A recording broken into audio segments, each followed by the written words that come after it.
ಶಾಂತಿ ಸಾಕಾರದಲ್ಲಿ ಇವತ್ತಿನ ದಿನಾಂಕ 2/2/24। मीठे बच्चे, ऊंच पद पाने के लिए बाप तुम्हें जो पढ़ाते उसे ज्यों का त्यों धारण करो, सदा ಶ್ರೀಮತ್ पर चलते।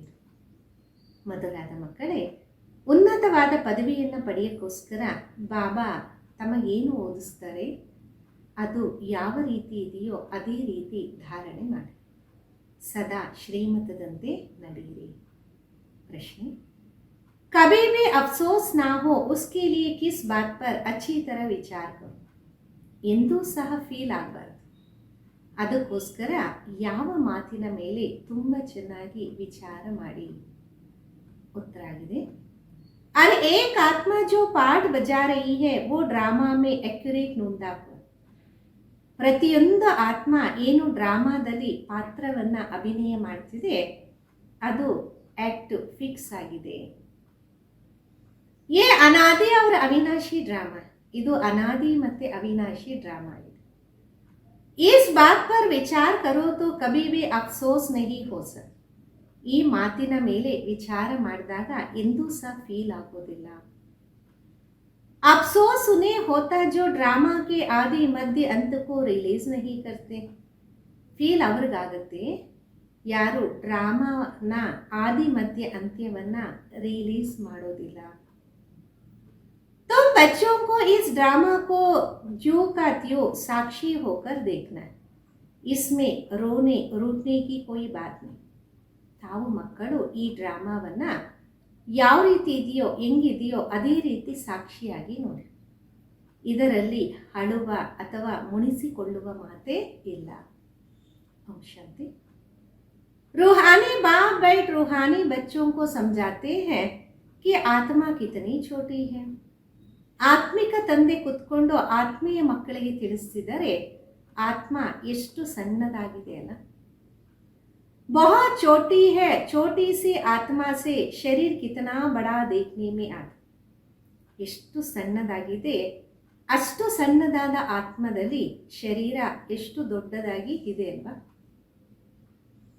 छोटी आत्मा अलग हो जाती तो फिर कुछ भी नहीं देख सकते।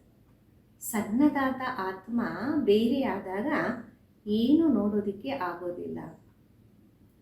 आत्मा के ऊपर विचार किया जाता इतनी छोटी बिंदी क्या क्या काम करती। ಆತ್ಮದ ಮೇಲೆ ವಿಚಾರ ಮಾಡಲಾಗತ್ತೆ, ಇಷ್ಟು ಸಣ್ಣ ಆತ್ಮ ಏನೆಲ್ಲ ಮಾಡತ್ತೆ। मैग्नीफाइड ग्लास होते, उनसे छोटे छोटे ईरों को देखा जाता है ना, कोई दाग आदि तो नहीं है। ಮ್ಯಾಗ್ನಿಫೈ ಅಂತ ಒಂದು ಗ್ಲಾಸ್ ಇರುತ್ತೆ, ಅದರಲ್ಲಿ ಸಣ್ಣ ಸಣ್ಣ ಮಚ್ಚೆಗಳನ್ನು ನೋಡಲಾಗುತ್ತೆ, ಯಾವುದೇ ಮಚ್ಚೆ ಇಲ್ವಾ। तो आत्मा भी कितनी छोटी है, कैसे मैग्नीफाई ग्लास है जिससे देखते हो, रहती कहाँ है, क्या कनेक्शन है, इन आंखों से कितना बड़ा धरती आसमान देखने में आता। ಯಾವ ರೀತಿ ಮ್ಯಾಗ್ನಿಫೈ ಗ್ಲಾಸ್ ಇರುತ್ತೆ ಇದರಿಂದ ನೋಡ್ತೀವಿ, ಎಲ್ಲಿರುತ್ತೆ, ಏನು ಕನೆಕ್ಷನ್ನು, ಅದೇ ರೀತಿ ಈ ಕಣ್ಣುಗಳಿಂದ ಇಷ್ಟೊಂದು ದೊಡ್ಡ ಭೂಮಿ ಆಕಾಶವನ್ನು ನೋಡೋದಕ್ಕೆ ಬರುತ್ತಲ್ಲ।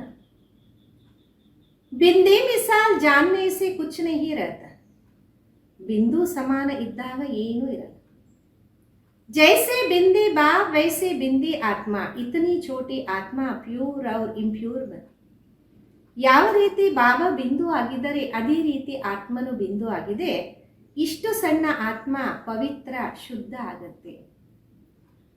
ये बहुत विचार करने की बातें हैं, दूसरा कोई नहीं जानते आत्मा क्या है परमात्मा क्या।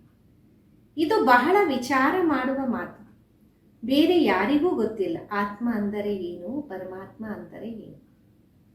इतनी छोटी आत्मा शरीर में रह क्या क्या बनती है, क्या क्या देखती है। ಇಷ್ಟು ಸಣ್ಣದಾದ ಆತ್ಮ ದೇಹದಲ್ಲಿದ್ದು ಏನೇನಾಗುತ್ತೆ, ಏನೇನು ನೋಡುತ್ತೆ। उस आत्मा में सारा पाठ भरा है 84 का, कैसे हम काम करती ವಂಡರ್ है। ಆ ಆತ್ಮದಲ್ಲಿ ಇಡೀ ಪಾತ್ರ ತುಂಬಿರುತ್ತೆ 84 ಜನ್ಮದ್ದು, ಯಾವ ರೀತಿ ಕೆಲಸ ಮಾಡುತ್ತೆ, ಆಶ್ಚರ್ಯ ಅಲ್ವಾ। ಇತನಿ ಚೋಟಿ ಸಿ ಬಿಂದಿ ಮೇ 84 का पाठ नोंदा हुआ. ಇಷ್ಟು ಸಣ್ಣದಾದ ಬಿಂದುವಿನಲ್ಲಿ 84 ಜನ್ಮದ ಪಾತ್ರ ತುಂಬಿದೆ. एक शरीर छोड़ दूसरा लेते शरीर से आत्मा निकल गई तो शरीर मर गया. ಒಂದು ದೇಹವನ್ನು ಬಿಟ್ಟು ಇನ್ನೊಂದು ಪಡೆಯುತ್ತೆ. ಶರೀರದಿಂದ ಆತ್ಮ ಹೋಯಿತು ಅಂದರೆ ಶರೀರ ಸತ್ತಂಗೆ. ಕಿತನಾ ಬಡಾ ಶರೀರ ಹೇ ಕಿತನಿ ಛೋಟಿ ಆತ್ಮ ಹೇ. ಎಷ್ಟು ದೊಡ್ಡ ಶರೀರ ಆಗಿದೆ, ಎಷ್ಟು ಸಣ್ಣದಾದ ಆತ್ಮ ಆಗಿದೆ. ये भी बाबा ने बहुत बार समझाया कि मनुष्यों को कैसे पता पड़े कि ये सृष्टि का चक्र हर 5000 वर्ष के बाद फिरता. ಇದು ಸಹ ಬಾಬಾ ಎಷ್ಟೋ ಸಲ ತಿಳಿಸಿದರೆ ಮನುಷ್ಯರಿಗೆ ಯಾವ ರೀತಿ ಗೊತ್ತಾಗುತ್ತೆ ಈ ಸೃಷ್ಟಿ ಎನ್ನುವ ಚಕ್ರ ಪ್ರತಿ 5000 ವರ್ಷದ ನಂತರ ತಿರುಗತ್ತೆ.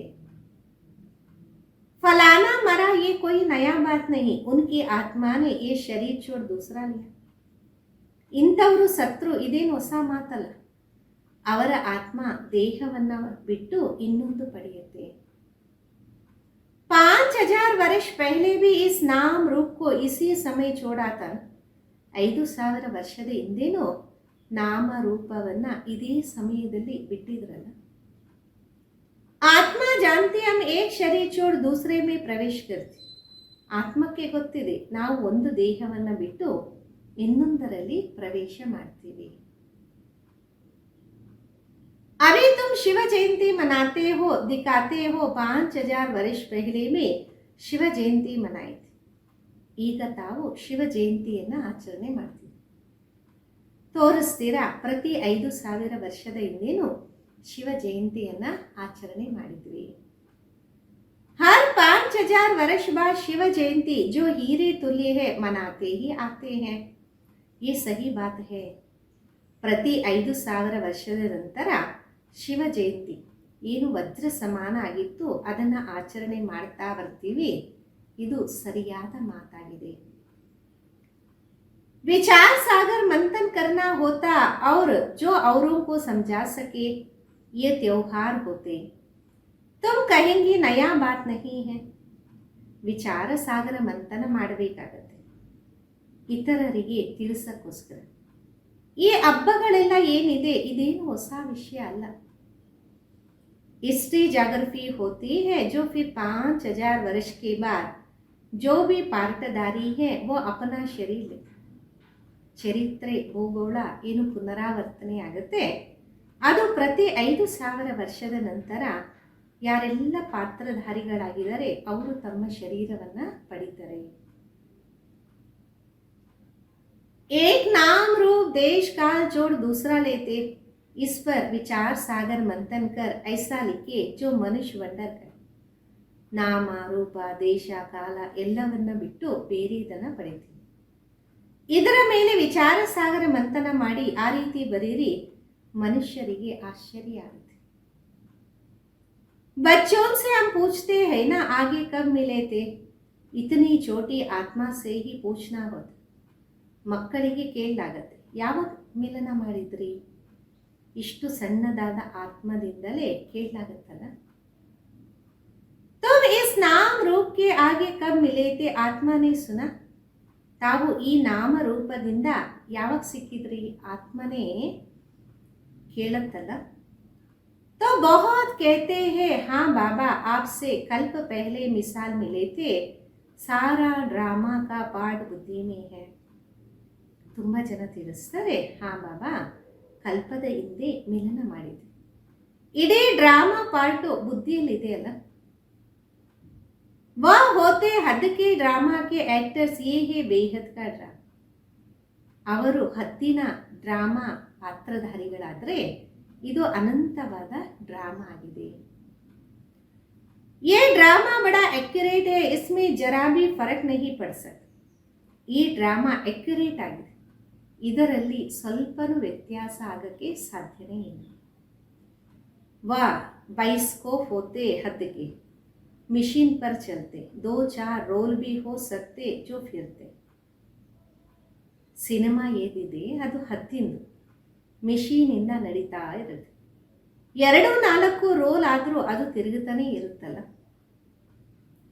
ये तो अनादि अविनाशी एक ही बेहद का ड्रामा है। इसमें कितनी छोटी आत्मा एक पार्ट बजाए फिर दूसरा बजा दे। ಇದಂತೂ ಅನಾದಿ ಅವಿನಾಶಿ ಅನಂತವಾದ ಡ್ರಾಮಾ. ಇದರಲ್ಲಿ ಎಷ್ಟು ಸಣ್ಣದಾದ ಆತ್ಮ ಒಂದು ಪಾತ್ರವನ್ನು ಅಭಿನಯ ಮಾಡಿ ಮತ್ತೆ ಇನ್ನೊಂದು ಅಭಿನಯ ಮಾಡುತ್ತಲ್ಲ. 84 ಜನ್ಮೋं का कितना बड़ा फिल्म ರೋಲ್ होगा. ಈ ಕುದುರತೆ 84 ಜನ್ಮದ್ದು ಎಷ್ಟು ದೊಡ್ಡ ಫಿಲಿಂ ರೋಲ್ ಇರಬಹುದು. ಇದು ಪ್ರಕೃತಿಯಾಗಿದೆ. कोई की बुद्धि में बैठेगा है तो रिकॉर्ड मिसाल बड़ा ವಂಡರ್ है. ಯಾರಾದರೂ ಬುದ್ಧಿಯಲ್ಲಿ ಕುತ್ಕೊಳತ್ತಾ? ಇದು ಸಹ ರೆಕಾರ್ಡ್ ಸಮಾನ ಇದೆ. ಬಹಳ ವಂಡರ್ಫುಲ್ ಆಗಿದೆ. 84 लाख तो हो ना सके, 84 का ही चक्र है. इतनी पहचान कैसे दी जाए. 84 ಲಕ್ಷ ಅಂತೂ ಆಗಕ್ಕೆ ಸಾಧ್ಯ ಇಲ್ಲ. 84 ಚಕ್ರ, ಇದರ ಪರಿಚಯ ಯಾವ ರೀತಿ ಕೊಡೋದು? अखबार वालों को भी समझाओ तो डालेंगे, मैगजीन में भी बड़ी बड़ी डाल सकते. ನ್ಯೂಸ್ ಪೇಪರ್ನವರಿಗೆ ತಿಳಿಸಿದಾಗ ಆಗ್ಬೋದು. ಮ್ಯಾಗಝಿನ್ನವ್ರಿಗೂ ಸಹ ಬಹಳ ದೊಡ್ಡ ದೊಡ್ಡದಾಗಿ ಹಾಕಿಸ್ಬೋದು. आम इस संगम के समय की ही बातें करते, सत्युग में तो ये बातें होती. ನಾವಂತೂ ಈ ಸಂಗಮ ಸಮಯದ ಮಾತನ್ನೇ ತಿಳಿಸ್ತಾ ಇದ್ದೀವಿ. ಸತ್ಯುಗದ ಮಾತಂತೂ ಇರೋದೇ ಇಲ್ಲ. ना कलयुग में होंगी जानवर आदि जो कुछ है सबके लिए कहते, फिर 5000 वर्ष के बाद देखें. ಕಲಿಯುಗದಲ್ಲೂ ಇರಲ್ಲ. ಪಶು ಪ್ರಾಣಿಗಳಿಗೋಸ್ಕರ ಏನೆಲ್ಲ ತಿಳಿಸ್ತಾರೆ ಎಲ್ಲರಿಗೂ ಹೇಳಲಾಗತ್ತೆ. ಪ್ರತಿ 5000 ವರ್ಷದ ನಂತರ ಇವನ್ನ ನೋಡಲಾಗತ್ತೆ. ಫರಕ್ नहीं पड़ सकता. ಡ್ರಾಮಾ में सारी नोंद है. ಏನು ವ್ಯತ್ಯಾಸ ಆಗಲ್ಲ. ಎಲ್ಲ ಡ್ರಾಮಾದಲ್ಲಿ ಫಿಕ್ಸ್ ಇದೆ. मक्की उड़ी वो भी निकल गई तो फिर रिपीट होगा. अब हम इन छोटी छोटी बातों का ख्याल तो नहीं करेंगे. ನೊಣ ಇಲ್ಲಿಂದ ಹಾರಿ ಹೋಯಿತು, ಅದು ಸಹ ಮತ್ತೆ ಪುನರಾವರ್ತನೆ ಆಗುತ್ತೆ. ಈಗ ನಾವು ಸಣ್ಣ ಸಣ್ಣ ಮಾತುಗಳ ಆಲೋಚನೆ ಮಾಡೋದು ಬೇಡ. पहले तो बाप खुद कहते हैं हम कलब कलब संगम युगे इस भाग्यशाली रथ पर आता हूं. ಮೊಟ್ಟ ಮೊದಲು ತಂದೆ ಸ್ವಯಂ ತಿಳಿಸ್ತಾರೆ, ನಾನು ಕಲ್ಪ ಕಲ್ಪ ಸಂಗಮ ಯುಗೆ ಈ ಭಾಗ್ಯಶಾಲಿ ರಥದಲ್ಲಿ ಬರ್ತೀನಿ. आत्मा ने कहा कैसे इनमें आती, इतनी छोटी बिंदी है. ಆತ್ಮ ಹೇಳುತ್ತೆ, ಯಾವ ರೀತಿ ಬರ್ತೀರಾ, ಇಷ್ಟು ಸಣ್ಣದಾದ ಬಿಂದು ಆಗಿದೆ. उनको फिर ज्ञान का सागर कहते. ये बातें तुम बच्चों में भी जो समझो वो समझ. ಅವರಿಗೆ ಜ್ಞಾನ ಸಾಗರ ಅಂತೀವಿ. ಈ ಮಾತುಗಳನ್ನು ತಾವು ಮಕ್ಕಳೇ ತಿಳ್ಕೊಳ್ತೀರಾ, ಯಾರಿಗೆ ಅರ್ಥ ಆಗತ್ತೆ ಅವರೇ ತಿಳ್ಕೊಳ್ತಾರೆ. हर 5000 वर्ष बाद में आता हूँ, कितनी ये वैल्यूबल पढ़ाई है. ಪ್ರತಿ 5000 ವರ್ಷದ ನಂತರ ನಾನು ಬರ್ತೀನಿ. ಎಷ್ಟು ಮೌಲ್ಯಯುಕ್ತವಾದ ವಿದ್ಯೆ ಆಗಿದೆ ಅಲ್ಲ. ಬಾಬಾ ಕಿ ಪಾಸ್ ಹಿ एक्यूरेट नॉलेज है जो बच्चों को देते. ತಂದೆ ಹತ್ತಿರ ಸರಾಸರಿ ಜ್ಞಾನ ಇದೆ, ಅವರು ಮಕ್ಕಳಿಗೆ ಕೊಡ್ತಾ ಇರ್ತಾರೆ. तुम्हारे से कोई पूछे तुम जट कहेंगे सत्युग की आयु 1250 ವರ್ಷ. ಯಾರಾದರೂ ತಮ್ಮನ್ನು ಕೇಳಿದಾಗ ತಾವು ತಕ್ಷಣ ತಿಳಿಸ್ತೀರಾ ಸತ್ಯುಗದ ಆಯುಷು 1250 ವರ್ಷ ಆಗಿತ್ತು. एक एक जन्म की आयु 150 वर्ष होती, कितना पाठ बचता है. ಒಂದೊಂದು ಜನ್ಮದ ಆಯುಷು 150 ವರ್ಷ. ಎಷ್ಟೆಲ್ಲ ಪಾತ್ರ ಅಭಿನಯ ಮಾಡ್ತೀವಿ.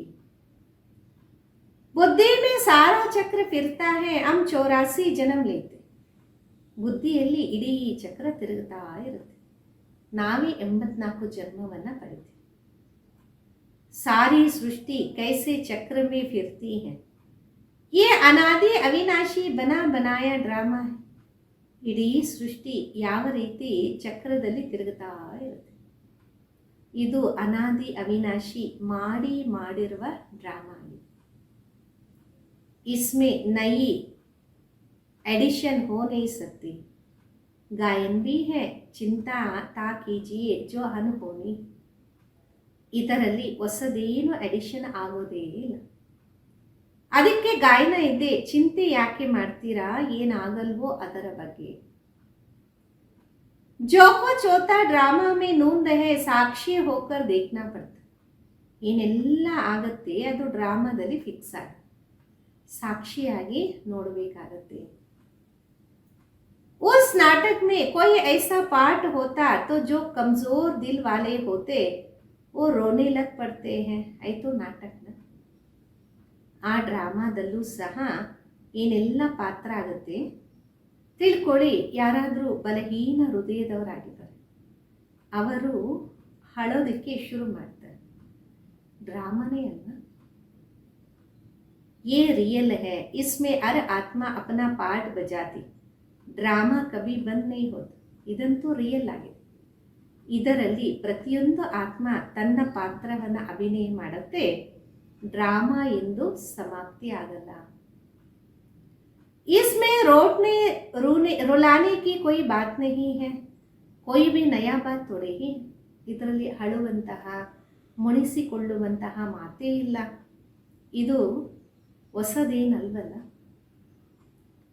अफसोस उनको होता जो ड्रामा के आदि मध्य अंत को रियल नहीं कहते. ಫೀಲ್ ಯಾರಿಗಾಗತ್ತೆ, ಯಾರು ಡ್ರಾಮಾ ಆದಿ ಮಧ್ಯ ಅಂತ್ಯವನ್ನ ರಿಲೀಸ್ ಮಾಡೋದಿಲ್ಲ. ये भी तुम जानते हो इस समय जो हम इस ज्ञान से पद पाते चक्कर लगाकर फिर वही बनेंगे. ಇದು ಸಹ ತಮ್ಗೆ ಗೊತ್ತಿದೆ. ಈ ಸಮಯದಲ್ಲಿ ನಾವು ಏನು ಜ್ಞಾನದ ಪದವಿಯನ್ನು ಪಡಿತೀವಿ, ಚಕ್ರವನ್ನು ಹಾಕಿ ಮತ್ತೆ ಅದೇ ಹಾಕ್ತೀವಿ. ये बड़े आश्चर्यवंत विचार सागर मंथन करने की बात. ಇದು ಬಹಳ ಆಶ್ಚರ್ಯಕರವಾದ ವಿಚಾರ ಸಾಗರ ಮಂಥನ ಮಾಡುವಂತಹ ವಿಷಯ ಆಗಿದೆ. कोई भी मनुष्य इन बातों को नहीं जानते. ऋषि मुनि भी कहते थे हम रचता रचना को नहीं जानते. ಯಾರೇ ಮಾನವ ಈ ವಿಷಯಗಳನ್ನು ತಿಳ್ಕೊಂಡಿಲ್ಲ. ಋಷಿ ಮುನಿ ಸಹ ಹೇಳ್ತಿದ್ರು ನಾವು ರಚಯಿತ ಮತ್ತು ರಚನೆಯನ್ನು ತಿಳ್ಕೊಂಡಿಲ್ಲ. उनको क्या पता कि रचता इतनी छोटी बिंदी है, वही नई सृष्टि का रचयिता है. ಅವರಿಗೇನು ಗೊತ್ತಿದೆ, ರಚತ ಇಷ್ಟು ಸಣ್ಣದಾದ ಬಿಂದು ಆಗಿದ್ದರೆ ಅವರೇ ಹೊಸ ಸೃಷ್ಟಿಯ ರಚಯಿತ. तुम बच्चों को पढ़ाते ज्ञान का सागर है, ये बातें तुम बच्चे समझाते. ತಮ್ಮ ಮಕ್ಕಳಿಗೆ ಓದಿಸಲಾಗುತ್ತೆ, ಅವರು ಜ್ಞಾನ ಸಾಗರ, ಈ ವಿಷಯಗಳು ತಾವು ಮಕ್ಕಳು ತಿಳಿಸ್ತೀರಾ. तुम थोड़े ही कहेंगे हम नहीं जानते, तुमको बाप इस समय सब समझा. ನಿಮಗೆ ಯಾರು ಈ ರೀತಿ ಹೇಳಲ್ವಲ್ಲ ನಮಗೆ ಗೊತ್ತಿಲ್ಲ ಅಂತ. ತಮಗೆ ಈ ಸಮಯದಲ್ಲಿ ಬಾಬಾ ಎಲ್ಲ ವಿಷಯಗಳನ್ನು ತಿಳಿಸ್ತಾ ಇದ್ದಾರೆ. तुमको कोई भी बात में अफसोस करने की जरूरत नहीं, सदैव हर्षित रहे. ತಾವು ಯಾವುದೇ ವಿಷಯದಲ್ಲಿ ಫೀಲ್ ಮಾಡುವ ಅವಶ್ಯಕತೆ ಇಲ್ಲ, ಸದಾ ಹರ್ಷಿತರಾಗಿರಿ. उस ड्रामा की फिल्म चलते चलते घिस जाएंगे, पुरानी हो जाएंगे, फिर बदली करेंगे. पुरानी को खलास कर देते. ಅಲ್ಲಿ ಡ್ರಾಮಾ ಫಿಲಿಂ ನಡೀತಾ ನಡೀತಾ ಸೌದೋಗುತ್ತೆ. ಹಳೆಯದು ಹೋಗುತ್ತೆ, ಬದಲಾವಣೆ ಮಾಡಲಾಗತ್ತೆ, ಹಳೆಯದನ್ನು ಸಮಾಪ್ತಿ ಮಾಡಲಾಗತ್ತೆ. यहाँ तो बेहद का अविनाशी ड्रामा है, ऐसी ऐसी बातों पर विचार कर पक्का कर लेना चाहिए. ये ड्रामा ಇದಂತೂ ಅವಿನಾಶಿ ಅನಂತವಾದ ಡ್ರಾಮಾ ಆಗಿದೆ. ಈ ರೀತಿ ಮಾತುಗಳ ಮೇಲೆ ವಿಚಾರ ಮಾಡಿ ಪಕ್ಕಾ ಮಾಡ್ಕೋಬೇಕಲ್ಲ, ಇದು ಡ್ರಾಮಾ ಆಗಿದೆ. हम बाबा की श्रीमत पर चल पतित से पावन बन रहे और कोई बात हो नहीं सकती. ನಾವು ತಂದೆಯ ಶ್ರೀಮತದಂತೆ ನಡೆದು ಪತಿತರಿಂದ ಪಾವನ ಆಗ್ತಿದ್ದೀವಿ, ಇಲ್ಲಿ ಬೇರೆ ವಿಷಯನೇ ಇಲ್ಲ. जिससे हम पतित से पावन बन जाए ಅಥವಾ ತಮೋ ಪ್ರಧಾನ ಸೆ ಸತೋ ಪ್ರಧಾನ ಬನ್. ಅವರಿಂದ ನಾವು ಪತಿತರಿಂದ ಪಾವನ ಆಗಬೇಕು ಅಥವಾ ತಮೋ ಪ್ರಧಾನದಿಂದ ಸತೋ ಪ್ರಧಾನ ಆಗಬೇಕು. पाठ बजाते बजाते हम सतो प्रधान से तमो प्रधान बने, फिर सतो प्रधान बने. ಪಾತ್ರವನ್ನ ಅಭಿನಯ ಮಾಡ್ತಾ ಮಾಡ್ತಾ ನಾವು ಸತೋ ಪ್ರಧಾನದಿಂದ ತಮೋ ಪ್ರಧಾನ ಆದ್ವಿ, ಮತ್ತೆ ಸತೋ ಪ್ರಧಾನ ಆಗಲೇಬೇಕು. ನಾ ಆತ್ಮ ವಿನಾಶ ಪಾ ಸಕ್ತಿ, ನಾ ಪಾಠ ವಿನಾಶ ಕೋ ಪಾ ಸಕ್ತಿ ಹೈ. ಆತ್ಮನೂ ವಿನಾಶ ಆಗಲ್ಲ, ನಮ್ಮ ಪಾತ್ರನೂ ಎಂದೂ ವಿನಾಶವನ್ನ ಪಡೆಯಲ್ಲ. ऐसी ऐसी बातों पर कोई का विचार नहीं चलता है. मनुष्य तो सुनकर ವಂಡರ್ कर. ಇಂಥ ಮಾತುಗಳ ಬಗ್ಗೆ ಯಾರಿಗೂ ವಿಚಾರನೆ ನಡೆಯಲ್ಲ. ಮಾನವ ಇದನ್ನ ಕೇಳಿ ಆಶ್ಚರ್ಯವನ್ನ ಪಡೆಯುತ್ತಾರೆ. वो तो सिर्फ भक्ति मार्ग के शास्त्र ही पढ़ते, रामायण भागवती ಗೀತಾ ಆದಿ ವಹಿ. ಅವರಂತೂ ಭಕ್ತಿ ಮಾರ್ಗದ ಶಾಸ್ತ್ರವನ್ನೇ ಓದ್ತಾರೆ. ರಾಮಾಯಣ ಭಾಗವತ ಗೀತೆ ಅದೆಲ್ಲ ಅದೇ ಆಗಿದೆ ಅಲ್ಲ. इसमें तो विचार सागर मंथन करना होता. बेहद का बाप जो समझाते उसका जो का त्यो हम धारण कर ले तो अच्छा पद पा ले सकते. ಇದರಲ್ಲಿ ವಿಚಾರ ಸಾಗರ ಮಂಥನ ಮಾಡಬೇಕು. ಅನಂತವಾದ ತಂದೆ ಏನು ತಿಳಿಸ್ತಾರೆ ಅದು ಯಾವ ರೀತಿ ಇದೆಯೋ ಅದೇ ರೀತಿ ಧಾರಣೆ ಮಾಡಿದಾಗ ಬಹಳ ಒಳ್ಳೆಯ ಪದವಿಯನ್ನು ಪಡೆಯಬಹುದು. सब एक जैसे धारणा नहीं कर सकते, कोई तो बहुत ಮಹೀನತಾ से समझ. ಎಲ್ಲರೂ ಒಂದೇ ರೀತಿ ಧಾರಣೆ ಮಾಡೋಕ್ಕಾಗಲ್ಲ. ಕೆಲವರಂತೂ ಬಹಳ ಸೂಕ್ಷ್ಮವಾಗಿ ತಿಳಿಸ್ತಾರೆ. आजकल जेल में भी भाषण करने जाते, वैशाली के पास भी जाते, गूंगे बहरे के पास भी बच्चे जाते होंगे, क्योंकि उनका भी हक है. ಈ ನಡುವೆ ಜೈಲಲ್ಲಿ ಭಾಷಣ ಮಾಡೋಕ್ಕೆ ಹೋಗ್ತಾರೆ, ವೈಶ್ಯಗಳ ಹತ್ರನೂ ಸಹ ಹೋಗ್ತಾರೆ. ಯಾರು ಕುರುಡರು ಕೇಳಿಸೋದಿಲ್ಲ ಅವರ ಹತ್ರನೂ ಹೋಗ್ತಾರೆ, ಅವರಿಗೂ ಈ ಅಧಿಕಾರ ಇದೆಯಲ್ಲ. इशारे से समझ सकते, आत्मा समझने वाले ये तो अंदर है. ಸೈಗೆಯಿಂದ ಅರ್ಥ ಮಾಡ್ಕೋಬೋದು, ಆತ್ಮ ತಿಳ್ಕೊಳುತ್ತೆ ಆಂತರ್ಯದಲ್ಲಿ. चित्र सामने रख दो, पढ़ तो सकेगा, बिंदु आत्मा है. ಚಿತ್ರವನ್ನು ಮುಂದೆ ಇಟ್ಟುಬಿಡಿ, ಓದಬಹುದಲ್ಲ. ಆತ್ಮದಲ್ಲಿ ಬುದ್ಧಿ ಇದೆಯಲ್ಲ. बल अंधे गूंगे लंगड़े है, परंतु कोई ना कोई प्रकार से समझ सकते. ಬಲ್ಲಿ ಕುರುಡರು ಕುಂಟರು ಕಿವಿರಿಡರು ಇರ್ಬೋದು, ಆದರೆ ಎಲ್ಲ ಪ್ರಕಾರದಲ್ಲಿ ತಿಳ್ಕೋಬಹುದಾಗಿದೆಯಲ್ಲ. अंधों के कान तो है, तुम्हारी सीढ़ी का चित्र तो बहुत अच्छा है. ಕುರುಡರಿಗೆ ಕಿವಿಯಂತೂ ಇದೆ, ನಿಮ್ಮ ಮೆಟ್ಟಲಿನ ಚಿತ್ರ ಬಹಳ ಚೆನ್ನಾಗಿದೆ. ये नॉलेज कोई को भी समझाकर स्वर्ग में जाने लायक बना सकते. ಈ ಜ್ಞಾನವನ್ನ ಯಾರಿಗೆ ಬೇಕಾದರೂ ತಿಳಿಸಿ ಸ್ವರ್ಗದಲ್ಲಿ ಹೋಗೋದಕ್ಕೆ ಲಾಯಕ್ ಮಾಡಬಹುದು.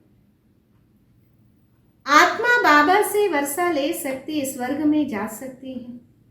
ಆತ್ಮ ತಂದೆಯಿಂದ ಆಸ್ತಿಯನ್ನು ಪಡೆಯಬಹುದು, ಸ್ವರ್ಗಕ್ಕೆ ಹೋಗಬಹುದು.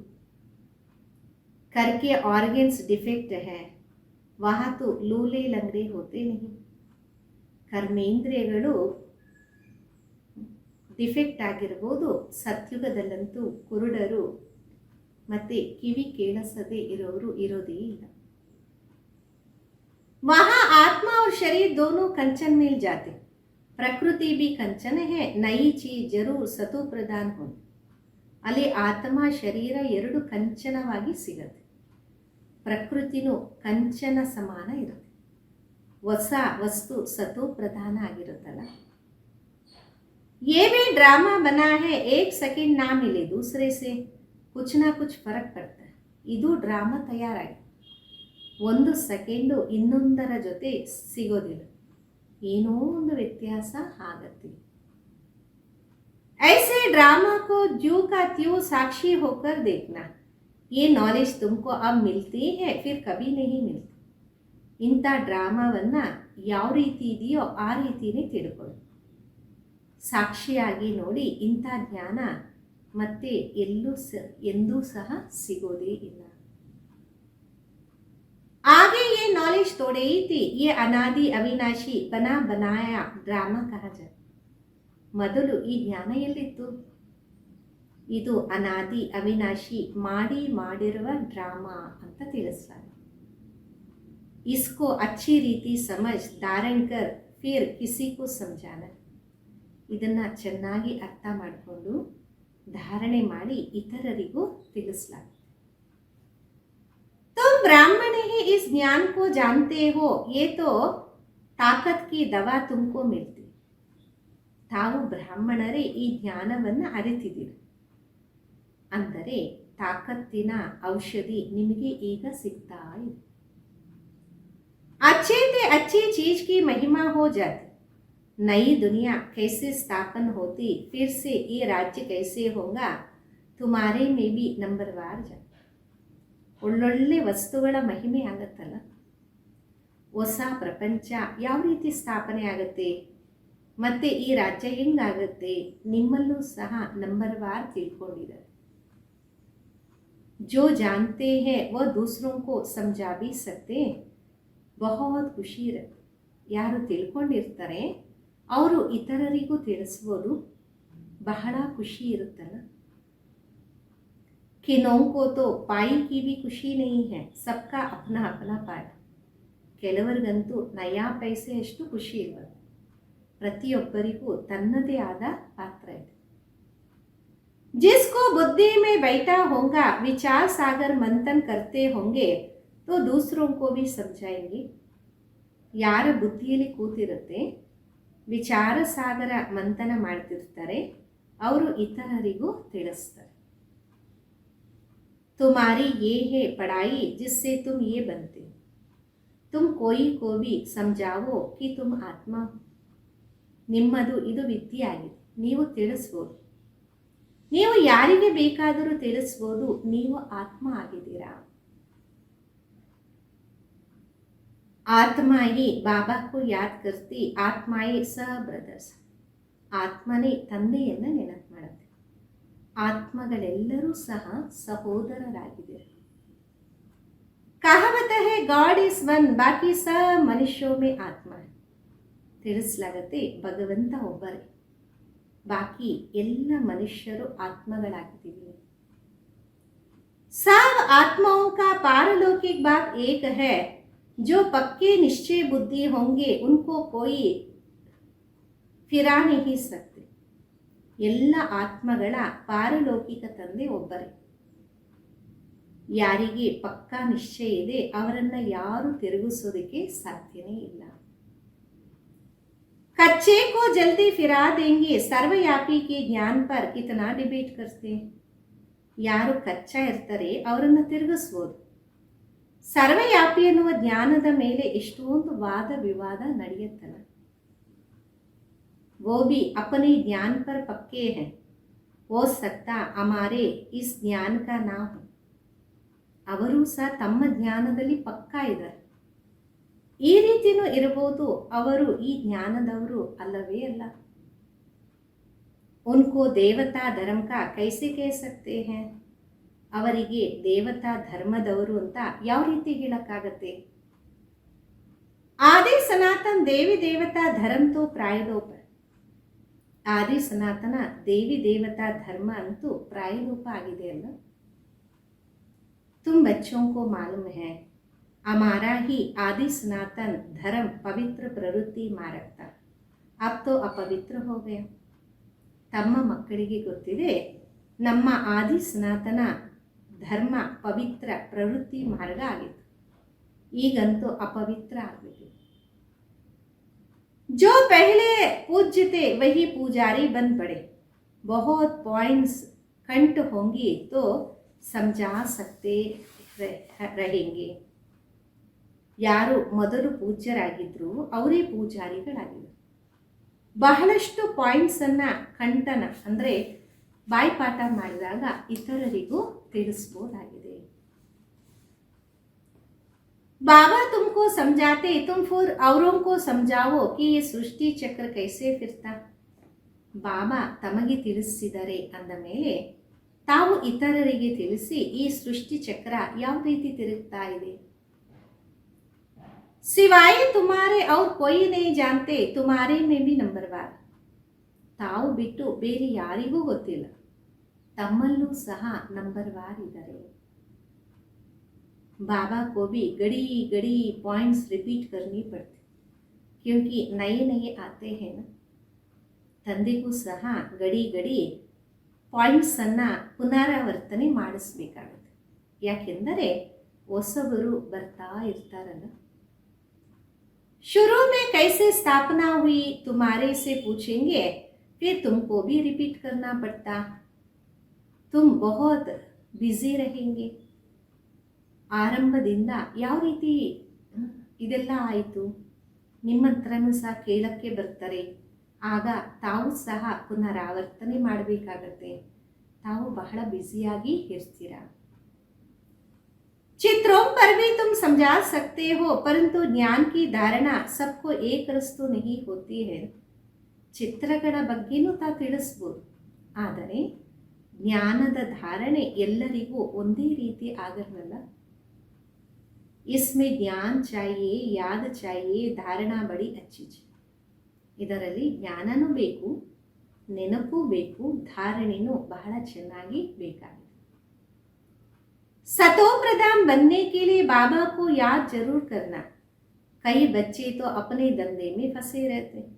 सतो ಪ್ರಧಾನ ಆಗಕ್ಕೋಸ್ಕರ ತಂದೆಯನ್ನ ಖಚಿತವಾಗಿ ನೆನಪು ಮಾಡಿ. ಕೆಲವು ಮಕ್ಕಳಂತೂ ತಮ್ಮ ವ್ಯಾಪಾರದಲ್ಲಿ ಸಿಕ್ಕಾಕೊಂಡಿರ್ತಾರೆ. कुछ भी पुरुषार्थी नहीं करते ये भी ड्रामा में नो. ಏನು ಪುರುಷಾರ್ಥನೇ ಮಾಡಲ್ಲ, ಇದು ಸಹ ಡ್ರಾಮಾದಲ್ಲಿ ಫಿಕ್ಸ್ ಇದೆ. कल्प पहले जिन्होंने जितना पुरुषार्थ किया उतना ही करे. ಕಲ್ಪದ ಮೊದಲು ಯಾರು ಎಷ್ಟು ಪುರುಷಾರ್ಥವನ್ನ ಮಾಡಿದ್ರೋ ಅಷ್ಟೇ ಮಾಡ್ತಾರೆ. पिछाड़ी में तुमको एकदम बाई बाई होकर रहना है. ನಂಗೆ ಆಯೇ ಹೇ ನಂಗೆ ಜಾನ. ಅಂತ್ಯದಲ್ಲಿ ತಾವು ಸಹೋದರ ಸಹೋದರ ಅನ್ನುವ ಭಾವನೆಯಲ್ಲಿ ಇರಬೇಕಾಗುತ್ತೆ. ಅಶರೀರಿಯಾಗಿ ಬಂದ್ವಿ, ಅಶರೀರಿಯಾಗಿ ಹೋಗಬೇಕು. ऐसा ना हो पिछाड़ी में कोई याद ना आए अभी तो कोई वापस जा ना सके. ಆ ರೀತಿಯಲ್ಲ, ಅಂತ್ಯದಲ್ಲಿ ಯಾರಾದರೂ ನೆನಪಿಗೆ ಬರಲಿ, ಈಗಂತೂ ಯಾರು ವಾಪಸ್ ಹೋಗಕ್ಕೆ ಸಾಧ್ಯನೇ ಇಲ್ಲ. जब तक विनाश ना हो स्वर्ग में कैसे जा सकेंगे. जरूर ये तो सूक्ष्म वतन में जाएंगे या यहाँ ही जन्म में. ಎಲ್ಲಿವರೆಗೂ ವಿನಾಶ ಆಗಲ್ವೋ ಸ್ವರ್ಗದಲ್ಲಿ ಯಾವ ರೀತಿ ಹೋಗಕ್ಕೆ ಸಾಧ್ಯ. ಖಂಡಿತವಾಗಿ ಸೂಕ್ಷ್ಮವತನದಲ್ಲಿ ಅಥವಾ ಇಲ್ಲೇ ಜನ್ಮವನ್ನು ಪಡಿಬೇಕಾಗುತ್ತೆ. ಬಾಕಿ ಜೋ ಕಾಮಿ ರಹಿ ಹೋಂಗಿ ಉಸ್ಕಾ ಪುರುಷಾರ್ಥ ಕರೋ ವೋ ಭಿ ಬಡೇ ಹೋ ತಕ್ ಸಮझ ಸಕೆ. ಏನೆಲ್ಲ ಬಲಹೀನತೆಗಳಿದೆ ಅದನ್ನು ಪುರುಷಾರ್ಥ ಮಾಡಲೇಬೇಕು, ಅದು ಸಹ ದೊಡ್ಡವರಾದಾಗೆ ಅರ್ಥ ಆಗತ್ತೆ.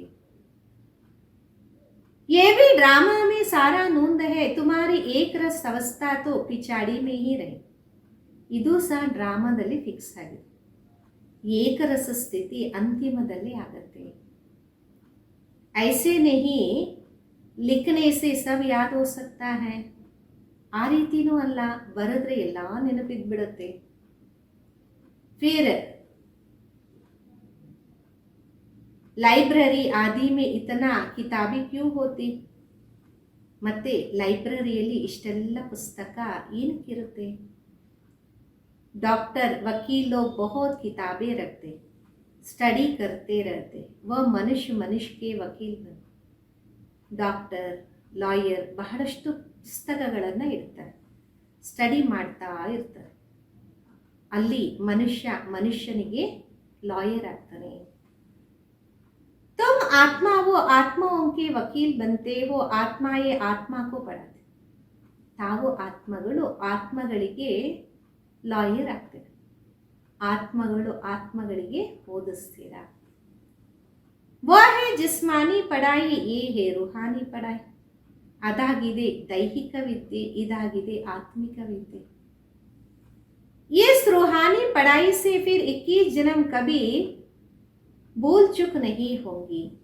ಈ ಆತ್ಮಿಕ ವಿದ್ಯೆಯಿಂದ ಮತ್ತೆ 21 ಜನ್ಮ ಎಂದು ತಪ್ಪುಗಳು ಆಗೋದೇ ಇಲ್ಲ. माया के राज्य में बहुत भूल चूक होती रहती, जिस कारण से सहन करना पड़ता. ಮಾಯೆಯ ರಾಜ್ಯದಲ್ಲಿ ಬಹಳಷ್ಟು ತಪ್ಪುಗಳು ಆಗ್ತಾ ಇರುತ್ತೆ, ಆದ ಕಾರಣ ಸಹನೆ ಮಾಡಬೇಕಾಗತ್ತೆ. जो पूरा नहीं पढ़ते कर्मातीत अवस्था को नहीं पाएंगे तो सहन करना ही पड़े. ಯಾರು ಪೂರ್ತಿ ಓದೋದಿಲ್ಲ, ಕರ್ಮಾತೀತ ಸ್ಥಿತಿಯನ್ನು ಪಡೆಯೋದಿಲ್ಲ ಅಂದ ಮೇಲೆ ಸಹನೆ ಮಾಡಬೇಕಾಗತ್ತಲ್ಲ. फिर पदवी कम हो जाएगा. विचार सागर मंथन कर औरों को सुनाते रहेंगे तब चिंतन चले. ಮತ್ತೆ ಪದವಿನೂ ಕಡಿಮೆ ಆಗ್ಬಿಡತ್ತೆ. ವಿಚಾರ ಸಾಗರ ಮಂಥನ ಮಾಡಿ ಇತರರಿಗೆ ತಿಳಿಸ್ತಾ ಇದ್ದಾಗ ಚಿಂತನೆ ಆಗ ನಡೆಯುತ್ತೆ. बच्चे जानते कल्प पहले भी ऐसे बाप आया था जिसकी शिव जयंती मनाई जाती. ಮಕ್ಕಳಿಗೆ ಅರಿವಾಗಿದೆ, ಕಲ್ಪದ ಮೊದಲು ಈ ರೀತಿ ತಂದೆ ಬಂದಿದ್ರು, ಅವರ ಶಿವ ಜಯಂತಿಯನ್ನು ಆಚರಣೆ ಮಾಡಿದೆ. लड़ाई आदि की कोई बात नहीं, ये सब ಶಾಸ್ತ್ರೋं की बात है. ಯುದ್ಧದ ಮಾತೇ ಇಲ್ಲ, ಇವೆಲ್ಲ ಶಾಸ್ತ್ರದ ಮಾತುಗಳಾಗಿದೆ. ये पढ़ाई है, ಆಮದಾನಿ में ಖುಷಿ होती है. ಇದು ವಿದ್ಯೆ ಆಗಿದೆ, ಸಂಪಾದನೆಯಲ್ಲಿ ಖುಷಿ ಆಗುತ್ತಲ್ಲ. जिसको लाभ होते उनको ಜಾಸ್ತಿ ಖುಷಿ होती. ಯಾರ ಹತ್ರ ಲಕ್ಷ್ಯ ಇರುತ್ತೆ ಅವ್ರಿಗಷ್ಟೇ ಖುಷಿ ಇರುತ್ತೆ. कोई लखपति भी होते, कोई कपति भी होते, अर्थात थोड़े पैसे वाले भी होते. ಕೆಲವರು ಲಕ್ಷಾಧಿಪತಿ ಇದ್ದರೆ ಕೆಲವರು ಬಡವರಾಗಿರ್ತಾರೆ, ಅಂದರೆ ಬಹಳ ಕಡಿಮೆ ಧನ ಇರುತ್ತೆ. जिसके पास जितने ज्ञान रत्न होंगे उतना खुशी भी होगी. ಯಾರ ಹತ್ರ ಇಷ್ಟು ಜ್ಞಾನ ರತ್ನಗಳು ಇರುತ್ತೆ ಅಷ್ಟೇ ಖುಷಿ ಇರುತ್ತೆ. अच्छा, मीठे मीठे सिक्किनदे बच्चों प्रति माता पिता बाप दादा का याद प्यार और गुड मॉर्निंग. रूहानी बाप के रूहानी बच्चों को नमस्ते. हम रूहानी बच्चों की रूहानी माता पिता बाप दादा को याद प्यार गुड मॉर्निंग और नमस्ते. ಇಂದಿನ ಧಾರಣೆಗೋಸ್ಕರ ಮುಖ್ಯ ಸಾರ. ಮೊದಲನೇದು, विचार सागर मंथन कर स्वयं को ज्ञान रत्नों से भरपूर करना. ವಿಚಾರ ಸಾಗರ ಮಂಥನ ಮಾಡಿ ಸ್ವಯಂ ಅನ್ನ ಜ್ಞಾನ ರತ್ನಗಳಿಂದ ತುಂಬಿಸ್ಕೋಬೇಕಾಗಿದೆ. ड्रामा के राज को अच्छी ರೀತಿ समझकर दूसरों को समझाना. ಡ್ರಾಮಾ ರಹಸ್ಯವನ್ನ ಚೆನ್ನಾಗಿ ತಿಳಿದುಕೊಂಡು ಇತರರಿಗೂ ತಿಳಿಸಬೇಕಾಗಿದೆ. किसी भी बात में अफसोस ना कर सदा हर्षित रहे. ಯಾವುದೇ ಮಾತಿನಲ್ಲಿ ಫೀಲ್ ಮಾಡಿಕೊಂಡೆ ಸದಾ ಹರ್ಷಿತವಾಗಿ ಇರಬೇಕಾಗಿದೆ. ಎರಡನೇದು, अपनी अवस्था बहुत काल से एक रस बनानी है ताकि पिछाड़ी में एक बाप के सिवाय दूसरा कोई भी याद ना आए. ನಿಮ್ಮ ಸ್ಥಿತಿ ಬಹಳ ಕಾಲದಿಂದ ಏಕರಸವಾಗಿ ಮಾಡಿಕೊಳ್ಳಿ. ಯಾಕೆಂದರೆ ಅಂತ್ಯದಲ್ಲಿ ಒಬ್ಬ ಬಾಬಾ ಬಿಟ್ಟು ಬೇರೆ ಯಾರೂ ಸಹ ನೆನಪಿಗೆ ಬರಬಾರದಾಗಿದೆ. ಅಭ್ಯಾಸ करना है, हम बाई बाई है अभी वापस जाते हैं. ಅಭ್ಯಾಸವನ್ನು ಮಾಡಿ, ನಾವು ಸಹೋದರ ಸಹೋದರರಾಗಿದ್ದೀವಿ, ಈಗ ವಾಪಸ್ಸು ಹೋಗ್ತೀವಿ. वरदान, अलबेलेपन की लहर को विदाई दे, सदा उमंग उत्साह में रहने वाले समझदार आत्मा भव. ಆಲಸ್ಯದ ಅಲೆಗೆ ಬೀಳ್ಕೊಡುಗೆಯನ್ನು ಕೊಟ್ಟು ಸದಾ ಉಮಂಗ ಉತ್ಸಾಹದಲ್ಲಿ ಇರುವಂಥವರು ತಿಳುವಳಿಕೆಯುಳ್ಳ ಆತ್ಮಭವ. कई बच्चे दूसरों को देखकर स्वयं अलबेले हो जाते, सोचते हैं ये तो होता ही है, चलता ही है. ಕೆಲವು ಮಕ್ಕಳು ಇತರರನ್ನ ನೋಡಿ ಆಲಸ್ಯದಲ್ಲಿ ಬಂದ್ಬಿಡ್ತಾರೆ, ಯೋಚನೆ ಮಾಡ್ತಾರೆ ಇದಂತೂ ಆಗ್ತಾನೇ ಇರುತ್ತೆ, ನಡೀತಾನೆ ಇರುತ್ತೆ. क्या एक ने ठोकर खाई तो उसे देख अलबेले में आकर खुद भी ठोकर खाना ये समझदारी है. ಬಾಬಾ ಕೇಳ್ತಾರೆ, ಒಬ್ಬರು ಮೋಸ ಹೋದ್ರು ಅಂದರೆ ಅದನ್ನು ನೋಡಿ ನಾವು ಆಲಸ್ಯದಲ್ಲಿ ಬಂದು ಸ್ವಯಂ ಮೋಸ ಹೋಗೋದ, ಇದಕ್ಕೆ ತಿಳುವಳಿಕೆ ಉಳ್ಳವರು ಅಂತ ಹೇಳಲಾಗತ್ತಾ? बाप दादा को रहम आता कि ऐसे अलबेले रहने वाले के लिए पश्चाताप की घड़िया कितना कठिन होगी. ಬಾಪ್ ದಾದಾರವರಿಗೆ ಇಂಥವರನ್ನ ನೋಡಿದಾಗ ಕರುಣೆ ಬರುತ್ತೆ. ಆಲಸ್ಯದಲ್ಲಿ ಇರುವವರು ಪಶ್ಚಾತ್ತಾಪದ ಸಮಯ ಎಷ್ಟು ಕಠಿಣವಾಗಿರ್ತಲ್ಲ. इसलिए समझदार बन अलबेलेपन की लहर को, दूसरों को देखने की लहर को मन से विदाई.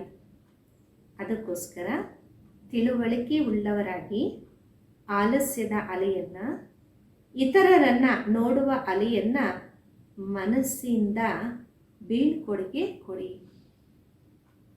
ಅವರೋं को नहीं देखो बाबा को देखो. ಇತರರನ್ನ ನೋಡಬೇಡಿ, ಬಾಬಾವರನ್ನ ನೋಡಿ. ಸ್ಲೋಗನ್ ಆಗಿದೆ.